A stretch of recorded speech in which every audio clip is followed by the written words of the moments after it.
විශ්වය කියන්නේ හරි අමුතුම තැනක්. එහි අద్භූත පිටසක්වල ග්‍රහලෝක, සූර්යා, වාමනතරු, නොපෙනෙන බලය කලකුහර සහ වෙනත් විශ්ව කුතුහලයන්ගෙන් පිරී තියෙනවා. ඉතින් අද අපි වීඩියෝ එකෙන් ගවේෂණය කරන්න යන්නේ විශ්වයේ ඇති අමුතුම දේවල් 35ක් ගැන. ඉතින් වැඩි විස්තර නැතුව අපි වීඩියෝ එකට යමු. නියුට්‍රෝන තරුවක හරය. නියුට්‍රෝන තරුවක හරය පරමාණුවක න්‍යෂ්ටියට වඩා ඝනයි. නියුට්‍රෝන තාරකාවක් කෙතරම් ඝනදියත් එහි තේහන්දක බර ගීසාහි පිරමීඩය මෙන් 900 ගුණයක් වේ. දැවෙන අයිස් වලින් වැසී ඇති ග්‍රහලෝකය. ආලෝක වර්ෂ 33ක් ඈතින් ග්ලීස් 436b නම් අද්භූත ග්‍රහලෝකයක් ඇති අතර එය සම්පූර්ණයෙන්ම දැවෙන අයිස් වලින් වැසී ඇත. ග්ලීස් 436b යනු නෙප්චූන් ප්‍රමාණයේ ග්‍රහලෝකයක් වන අතර එය ග්ලීස් 436 ලෙස හඳුන්වන රතු වාමනයක වටා කක්ෂගත වන අතර එය හිරුට වඩා සිසිල් කුඩා හා අඩු දීප්තියක් ඇති තරුවකි. ගැනයිමීඩ්. බ්‍රහස්පතිගේ චන්ද්‍රයා වන ගැනයිමීඩ්හි පෘථිවියේ ඇති මුළු ජන ප්‍රමාණයට වඩා 30 ගුණයක් ජලය ඇත. ගැනීමීඩ් යනු සෞර ග්‍රහ මණ්ඩලයේ චන්ද්‍රයන්ගෙන් විශාලතම හා විශාලතම වන අතර අපේ සෞර ග්‍රහ මණ්ඩලයේ 9 වන විශාලතම වස්තුවයි. ග්‍රහකය 433යි ඊරෝස්. පෘථිවිය සිට කැණීම් කරන ලද මුළු රත්තරන් වලට වඩා රන් සහ ප්ලැටිනම් 433ත් 10000ත් අතර වැඩි ප්‍රමාණයක් ඊරෝස් ග්‍රහකයේ ඇත. මෙය දල වශයෙන් කිලෝමීටර් ලක්ෂයක විස්කම්භයක් සහිත පෘථිවියට ආසන්න දෙවන විශාලතම වස්තුවයි. සුපිරි මහද්වීපය රොඩීනියා. මීට වසර බිලියන 1.1 සිට 0.9කට පෙර මුළු පෘථිවියම හිම බෝලයන් මෙන් ශීත වී තිබූ අතර සියලු මහද්වීප එකතු වී රොඩීනියා නම් තනි මහද්වීපයක් සෑදී තිබුණි. එය වසර මිලියන 750 633 අතර කාලයකට පෙර බිඳ වැටුණි. සද මත පා සටහන්. ඔබ සත මත පා තැබුවහොත් ඔබේ අඩිපාර සදහටම එහි පවතිනු ඇත. චන්ද්‍රයාට වායුගෝලයන් නොමැති අතර එයින් අදහස් කරන්නේ මතුපිට කාදනය කිරීමට සුළඟක් නොමැති බවත්, පාසලකුණු සෝදා ගැනීමට ජලය නොමැති බවත්ය. ටයිටන්. සෙනසුරුගේ චන්ද්‍රයා වන ටයිටන්හි පෘථිවියේ ඇති දැනට තිබෙන තෙල් සංචිතයට වඩා 300 ගුණයක් ද්‍රව්‍ය ඉන්ධන ඇත. ටයිටන් යනු සෙනසුරු ග්‍රහයාගේ විශාලතම චන්ද්‍රයා වන අතර සෞර ග්‍රහ මණ්ඩලයේ දෙවන විශාලතම ස්වභාවික චන්ද්‍රිකාව වේ. ඝන වායු ගෝලයක් ඇති බව දන්නා එකම සදවන අතර පෘථිවිය හර අභ්‍යවකාශය තුල දන්නා එකම දේහය වන අතර මතුපිට ද්‍රව ස්ථායි ශරීර පිළිබඳ පැහැදිලි සාක්ෂි හමු වී ඇත. ඩෝනන් න්‍යාය. ඩෝනට් න්‍යායට අනුව විශ්වයේ සංකීර්ණ ජ්‍යාමිතිය ඇතිව ඩෝනට් හැඩයකට සමාන විය හැකි අතර එය විශ්වීය සිද්ධීන් කිහිපයක් පැහැදිලි කිරීමට උපකාරී විය හැකිය. මෙම න්‍යාය පෙන්වන්නේ විශ්වීය අසමාන්‍ය ටොපොලොජියක් ඇති විය හැකි බවයි. එනම් නියමිත මාර්ග කිහිපයක් නැවත තමන් වෙතම ආපසු හැරෙමින් සීමිත සහ වසා ඇති විශ්වයක් වෙත යාමට ඉඩ සැලසයි. මෙම අදහස ආකර්ශනීය වූද එය තාමත් සනාථ වී නොමැති අතර විද්වතුන් තවමත් එය ප්‍රතිඵල යම් විශ්වයේ ව්‍යුහය සහ හැසිරීම පිළිබඳව අපගේ අවබෝධයට සොයා බලමින් සිටිති. 55යි කැන්ක්‍රි E. 55යි කැන්ක්‍රි E පෘථිවියෙන් දෙගුණයක් අරය ඇති අතර පෘථිවි ස්කන්ධයෙන් 8 ගුණයක් පමණ වේ. පෘථිවි ස්කන්ධයේ 3න් 1ක් පමණ දියමැන්ති වලින් සෑදී ඇත. එය ආලෝක වර්ෂ 40ක් ඈතින් පිහිටා ඇත. සූර්යාගේ පූර්ණ භ්‍රමණය. සූර්යා දින 25-35කට වරක් පූර්ණ භ්‍රමණයක් සිදු කරයි. පෘථිවියේ සිටින අපට එක් පූර්ණ භ්‍රමණයක් එක් දිනකට සමාන වේ. කෙසේ වෙතත් එක් විශාල භ්‍රමණයක් සිදු කිරීමට අපේ විශාල සූර්යා පෘථිවි දින 25-35ක් ගත වේ. අභ්‍යවකාශයේ සුවද. අප සිතන්නේ අභ්‍යවකාශයේ හිස් බවත්, තද අදුරු බවත්, නිශ්ශබ්දතාවය සහ වාතය නොමැති බව වීමන් ලෙසය. එවැනි තැනකට සුවදක් දැනීමට නොහැකිය. නමුත් අභ්‍යවකාශය තුළ ඇත්තෙම විශේෂී සුවදක් ඇත. ගගනගාමීන් බොහෝ දෙනෙක් පවසා ඇත්තේ අවකාශය වැල්ඩින් දුම, උණුසුම් ලෝහ, රස්බෙරි සහ මුහුදු ස්ටික් මිශ්‍ර සුවදක් ඇති බවයි. අභ්‍යවකාශ කැරපොත්ත. ෆෝටන් M ජෛව චන්ද්‍රිකාව මත අභ්‍යවකාශ පරීක්ෂණයේ යෙදී සිටි හොප් නදිෂ්ටා නම් රුසියානු කැරපොත්තෙකු කැරපොත්තන් 32ක බිහි කළාය. වැඩිදුර අධ්‍යයනයේදී පරීක්ෂණයකින් සොයාගත්තේ එම කැරපොත්තන් 33 දෙනා පෘථිවියේ කැරපොත්තන්ට වඩා දැඩි, ශක්තිමත් හා වේගවත් බවයි. අව්‍යාකාශයේ ලෝහ බන්ධනය. ලෝහ කැබලි දෙකක් අව්‍යාකාශයේ ස්පර්ශ වුවහොත් ඒවා ස්ථිර ලෙස බන්ධනය වේ. මෙය සිදුවන්නේ අපේ වායුගෝලයේ ඇති ඔක්සිජන් සෑම නිරාවරණය වූ මතු පිටකම ඔක්සිහානය වූ ලෝහ තුනි ස්තරයක් සෑදීම හේතුවෙනි. මේ වෙනත් ලෝහ කැබලිවලට ලෝහ ඇලවීම පහසු නොවන බාධකයක් ලෙස ක්‍රියා කරයි. නමුත් අව්‍යාකාශයේ ඔක්සිජන් නොමැති බැවින් ඒවා එකිනෙකට ඇලෙන අතර මෙම ක්‍රියාවලිය සීතල වෙල්ඩින් ලෙස හඳුන්වයි. ධනු රාශිය B2. සෙජිටේරියස් B2 නානු ශීරපත මධ්‍යයේ සිට ආලෝක වර්ෂ 390ක් ඈතින් පිහිටි විශාල අණුක වායු වලාවකි. මෙය අමුතු දෙය නම් එහි සුවඳයි. එහි එතිල් ෆෝමේට් තිබීම නිසා එය රම් සහ රාස්බෙරි සුවඳයි. ඉසව් හොරයිසන් කළු කුහරයේ විශ්වයේ සෙසු කොටස් වලින් වෙන් කරන මායිමක් ඇත. ඒ හැදින්වෙන්නේ සිදුවීම් හොරයිසන් ලෙසයි. පොදුවේ ගත් කල එය ආපසු නොමැනීමේ කාරණයයි. ඔබ ඉවෙන්ට් හොරයිසන් වෙත ළඟා වන විට හෝ පසු කරන විට ආලෝකයට පවා එයින් ගැලවිය නොහැක. ඉසව් හොරයිසන් හි මායිම තුළ ආලෝකයේ තිබෙන සිදුවීම හොරයිසන් පිටතින් නිරීක්ෂණයට කිසිවිටක ළඟා විට නොහැක. බ්ලැක් නයිට් චන්ද්‍රිකාව හඳුනා ගොඩනගත් අද්භූත චන්ද්‍රිකාව පෘථිවිය වටා කක්ෂගත වෙමින් පවතී. විද්‍යාඥයන් එය බ්ලැක් නයිට් චන්ද්‍රිකාව ලෙස නම් කර ඇති අතර නාසා ආයතනය හෝ සෝවියට් සංගමයේ කිසියම් චන්ද්‍රිකාවක් අභ්‍යවකාශයට යැවීමට බොහෝ කලකට පෙර සිට 1930 ගණන්වල සිට එය අමුතු ගුවන් විදුලි සංඥා යවමින් තිබේ.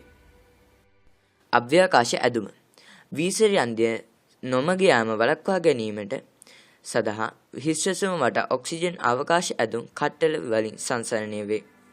අව්‍යාකාශ කට්ටලවල මැද ස්තර බැලූනයක් මෙන් ගසාගෙන ගොස් ගගනගාමියාගේ සිරුරට තද කරයි. මෙම පීඩනය නොමැතිව ගගනගාමියාගේ ශරීරයේ උණුවේ. අව්‍යාකාශ ඇදුමට ඇතුළත් කර ඇති අත්වැසුම් වල සිලිකන් රබර් ඇගිලි තුඩු ඇති අතර එමගින් ගගනගාමියාට යම් ස්පර්ශයක් දැනේ.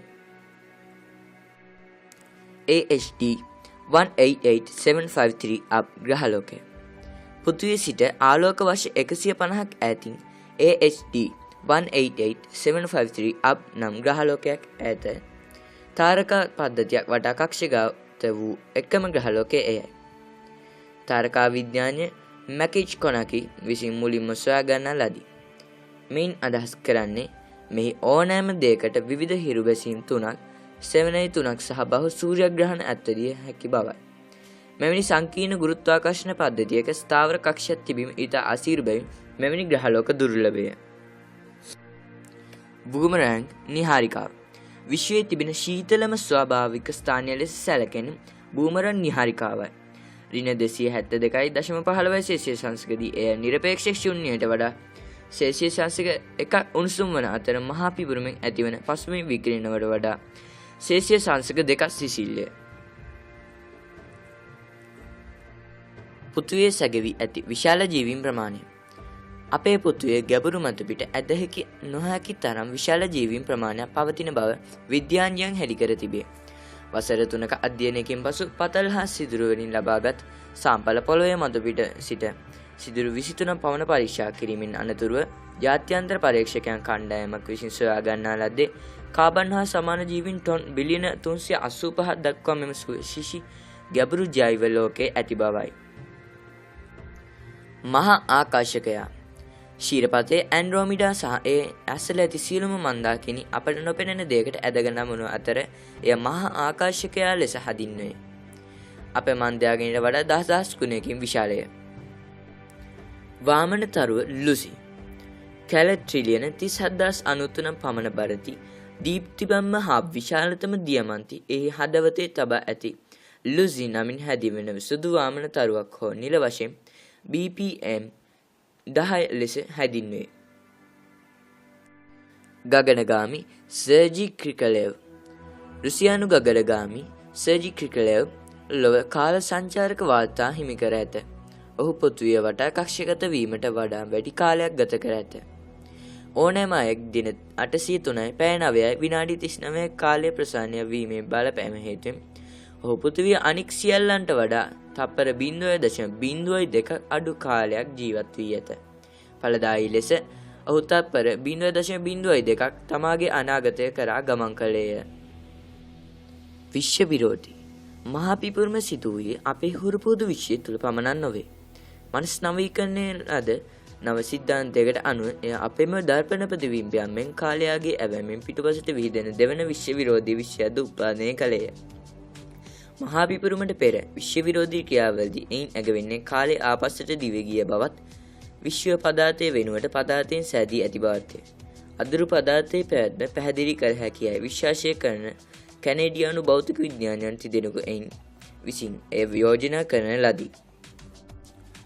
විශාලතම ජලකඳ ආලෝක වර්ෂ බිලියන 12ක් පමණ ඈතින් පිහිටා තිබෙන ජල වලාකුළ පෘථිවියේ සාගරවල ඇති මුළු ජල ප්‍රමාණය මෙන් ට්‍රිලියන 140 ගුණයක් පමණ ජලය ගලවඩා කරගෙන සිටින බව සොයාගෙන තියෙනවා. තාරකා විද්‍යාඥයන් විසින් ෆාසා නම් තරුව වටා ජල වාෂ්ප නිරීක්ෂණය කර තිබෙනවා. මේ ආලෝක වර්ෂ බිලියන 12ක් පමණ ඈතින් පිහිටා තිබෙනවා. සොයාගත් ජල වාෂ්ප ප්‍රමාණය ඉතා විශාලයි. වරක් දම් පාට කොළ පැහැයෙන් ප්‍රතිස්ථාපනය විය.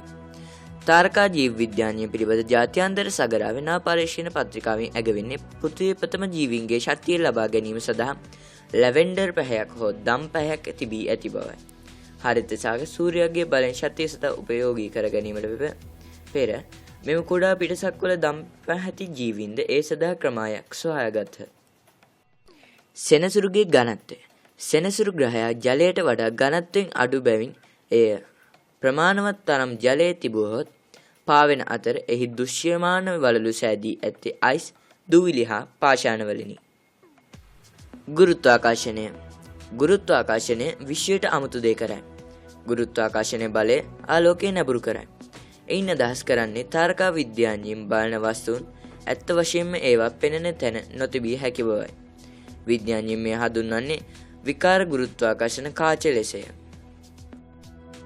විශ්වය වේගයෙන් ව්‍යාප්ත වෙමින් පවතී. විශ්වය ප්‍රසාරණය වෙමින් පවතින බව තාරකා විඥානයේ සියවසකට ආසන්න කාලයක් දන්නා අතර මහා පිපුරුමේදී එය පුපුරා ගිය මොහොතේ සිටම පවතී. විශ්වය තුළ සෑම තැනකදීම අපේ ඇතුළු මන්දාකිනි එකිනෙකාගෙන් ඈත් වෙමින් පවතී. ඇත්ත වශයෙන්ම සෑම පයකදීම විශ්ව සෑම දිශාවටම සැතුම බිලියන ගණනකින් පුළුල්ලේ. පරමාණු හිස් අවකාශයේ 99.9999999 ප්‍රතිශතකින් සමන්විත වේ. එයින් අදහස් කරන්නේ ඔබ බලන පරිගණකයේ ඔබ වාඩි වී සිටින පුටුව සහ ඔබ බොහෝ විට එහි නොමැති බවයි. වාව් සංඥාව 1977 අගෝස්තු 15 වන දින තප්පර 72ක් පැවති ගැඹුරු අභ්‍යවකාශයෙන් අපට ගුවන් විදුලි සංඥා ලැබුණි. කෙසේ හෝ කොහේ හෝ සිට පැමිණියේද අප තවමත් නොදනිමු. සංඥාව හැදින්නේ වාව් ලෙස. අදුරුතම ග්‍රහලෝකය අපේ ශීරපතේ මෙතෙක් සොයාගෙන ඇති අදුරුතම ග්‍රහලෝකය වන TRESS 2b ගල් අඟුරු කළු ග්‍රහලෝකය මත වැටෙන ආලෝකයෙන් 100%ක් පමණ අවශෝෂණය කරයි. පෘථිවියේ ජල යුගය සූර්යයා පෘථිවියට වඩා පැරණි විය හැකි නමුත් අප පානය කරන ජලය සූර්යයාට වඩා පැරණිය. ලෝකයේ ඒ තුළ කිමිදුනේ කෙසේද යන්න අභිරහසකි. නමුත් දැනට පවතින එක් සිද්ධාන්තයක් පවසන්නේ වසර බිලියන 4.6කට පෙර විශ්වයේ වලාකුළක පාවෙන අයිස් ලැබ වලින් අපේ පෘථිවිය මත ජලය ආරම්භ වූ මගයි. සිකුරුගේ භ්‍රමණය අපේ සෞර ග්‍රහ මණ්ඩලයේ දක්ෂිණාවර්ත භ්‍රමණය වන එකම ග්‍රහය සිකුරුයි. එය පෘථිවි දින 243කට වරක් පසුගාමී භ්‍රමණයක භ්‍රමණය වේ. ඕනෑම ග්‍රහයෙකුගේ මන්දගාමී භ්‍රමණය එහි භ්‍රමණය මන්දගාමී බැවින් සිකුරු ගෝලාකාරයට ඉතා ආසන්නය. විශාලතම කළු කුහරය දන්නා විශාලතම කළු කුහරය හෝර්න්බර්ග් 15A විශ්කම්භය කිලෝමීටර් ට්‍රිලියන 1ක් වන අතර එය සූර්යාගේ සිට ප්ලූටෝ දක්වා ඇති දුරමෙන් 190 ගුණයකටත් වඩා වැඩිය. ඉතින් අද අපි ඕගොල්ලන්ට වීඩියෝ එකෙන් ගෙනාවේ අවකාශය සහ විශ්වය ගැන අමුතුම කරුණු 35ක් ගැනයි. වීඩියෝ එකෙන් යම්කිසි දෙයක් දැනගන්න ලැබුණා නම් අපේ channel එක subscribe කරලා වීඩියෝ එක like එකක් දාලා කමෙන්ට් එකක් උත් දාගෙන මියන්න. එහෙනම් සුබ දවසක්.